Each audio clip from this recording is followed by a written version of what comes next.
ክፍል 2 የኔ ቢጤው እንባ። ዕለቱ ወራዊ በዓል ነበር።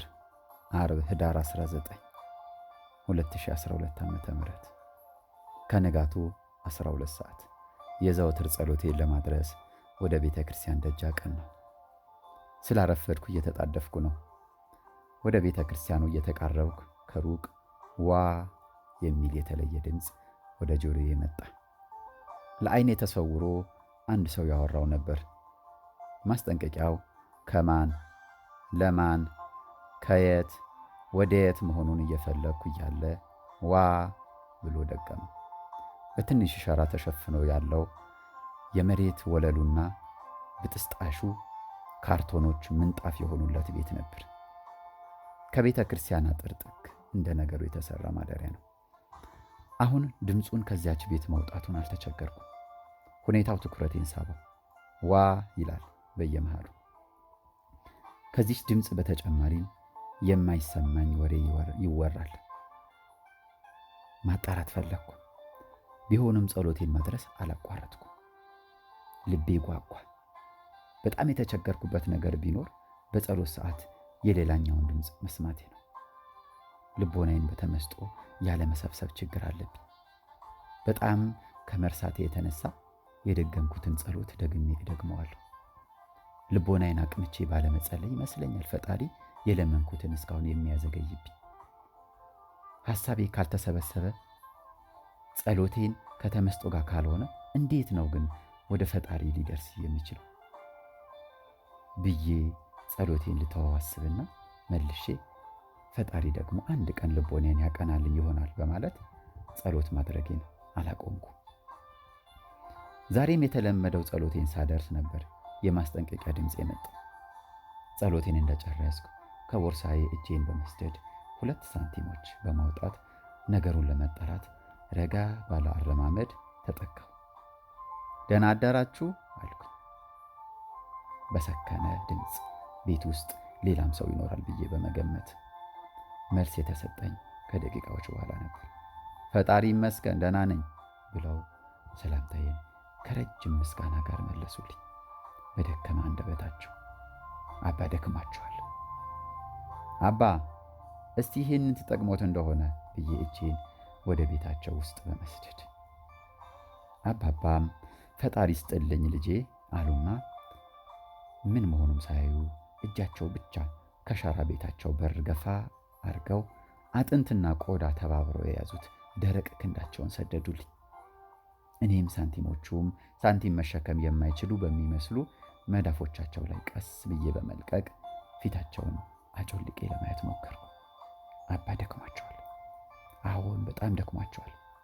እርጅና ከድህነት ካለ ጧሪ አሳዳሪ ካለ ልጅና ባለቤት ጋር ተደማምሮ ያለውን ችግር ከፊታቸው ፍንትው ብሎ ታየኝ።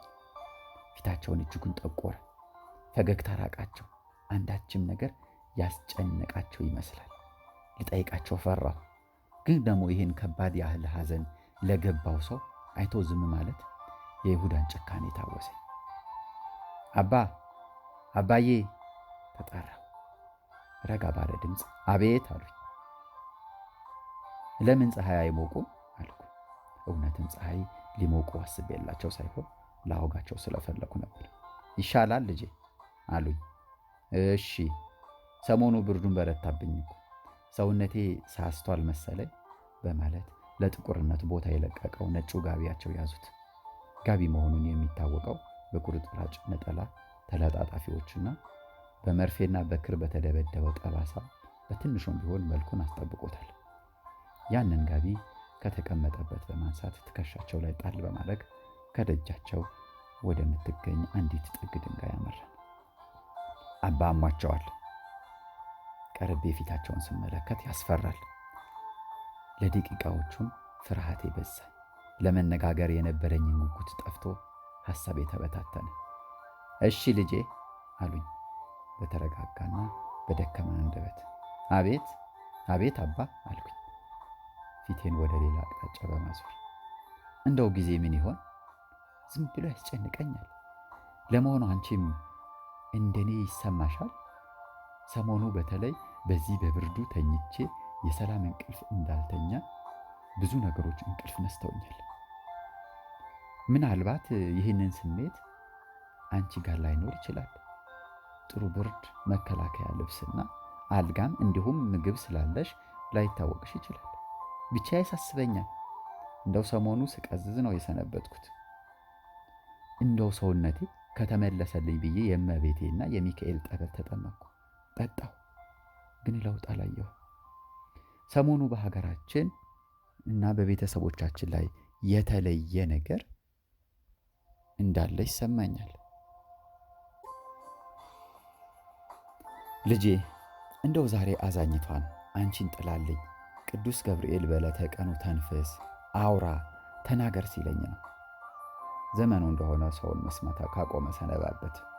አንድ ወዳጅ ይሆነኛል ብለሽ አጠገቡ ስትቀመጪ ሌባ ይሆን ብሎ ይጠረጥርሻል፣ ይሻሽሻል። ልታወራው ስትፈልጊ ይንቅሻል፣ ያንቋሽሽሻል። አለባበስሽን አይቶ አፍንጫዋን ይይዝብሻል። ታዲያ ዘመኑን ማወቅ ከበደኝ ብለው ዝም አሉ። አዎን አባ አዎን አልኩኝ። ሕሊናዬን አላቅቄ ወደ ራሴ መመለስ ጀመርኩ። አባ ይሄን ሁሉ ሰዓት ዝምታቸው ያለ ምክንያት አልሰፈነም። ሳያስቡትም ይሁን አስበው፣ አውቀውትም ይሁን ሳያውቁት፣ አሊያም ከቁጥጥራቸው ውጭ የሆነባቸውን እንባ ከጉንጫቸው ጢም አልፎ ጉልበታቸው ላይ ባሳረፉት በእጃቸው መዳፍ ጣል ጣል ጣል ጣል ይላል እየፈጠነ። አጋጣሚው ይህንንም በማየቴ ቀና ስል እያለቀሱ ነው። ፍጹም ካረጀና ጠዋሪ ቀባሪ ከሚለምኑ አይኖችን የሐምሌን ዝናብ የመሰለ የእንባን ጎርፍ መውረድ መመልከት እጅግ ልብ ይሰብራል። እኔም በሰውነት ያዝኜ እንባዬን ከጉንጬ ሳያልፍ ወደ አፌ ስለገባ ጨው ጣዕም ሲሰማኝ ይበልጥ ሆድ ባሰኝ። ቢሆንም እንባችንን በፍጹም አይነጻጸር። የእሳቸው እንባ በዚህ ጽሑፍ ሲነበብ የገባው ምንም ጨካኝ ድንጋይ ልብ ቢኖረው አንድ ዘለላ እንኳን ሳያወርድ አይወጣም። ልብሳቸውም ጸበል የተረጨ ይመስላል። ከአንድ የኔ ቢጤ ይህን ያህል እንባ፣ ይህን ያህል ልቅሶ፣ ይህን ያህል ሐዘን፣ ይህን ያህል ልብን የሚሰብር ተስፋን ማጣት ሲታይ በእውነት ጠላት ቢሆን ራሱ ያዝናል፣ ያለቅሳል፣ ይራራል። እኛስ የሆነ ሆነ። ከልባቸውና ከቁጥጥራቸው ውጭ የሆነውን እንባ አንዳች ነገር ይዞ መምጣቱ አይቀርም ብዬ እያሰብኩ ልጄ የሚል ድምፅ ነቃኝ። እኛ እዚህ የምንኖረውና የምናድረው አንድም ማደሪያ ስለሌለን ሌላው ስለምንፈልገውም ጭምር ነው። እንዴት ብትይኝ ቅድሚያ ሳንቲሙን ለምን ሰጠሽኝ? ነሲን ለእኔ በሰጠሽ ቁጥር ከፈጣሪ ጽድቅን ታገኛለሽ። አንቺም አተልቆ እኔን ያሳነሰኝ፣ አንቺን ሰጪ አድርጎ እኔን ተቀባኝ ያደረገኝ በምክንያት ነው። እኔም አልከፋም፣ አንቺም ደስተኛ ነሽ። እኔ በሥጋ አልራብ፣ አንቺ በመንፈስ ጽድቅ ታገኛለሽ። አንቺ ባትሰጪኝም አምላኬ ያበላኛል፣ ያጠላኛል፣ ያጠጣኛል። ለዚህ ነው የኛ መኖር ለእናንተ ጥቅም፣ የእናንተ መኖር ለኛ የሆነ። ሁሉም በሀገር ለሀገር አስፈላጊ ነው። ማንም ተቸግሮ ተጎድቶ ሊሞት አይገባም።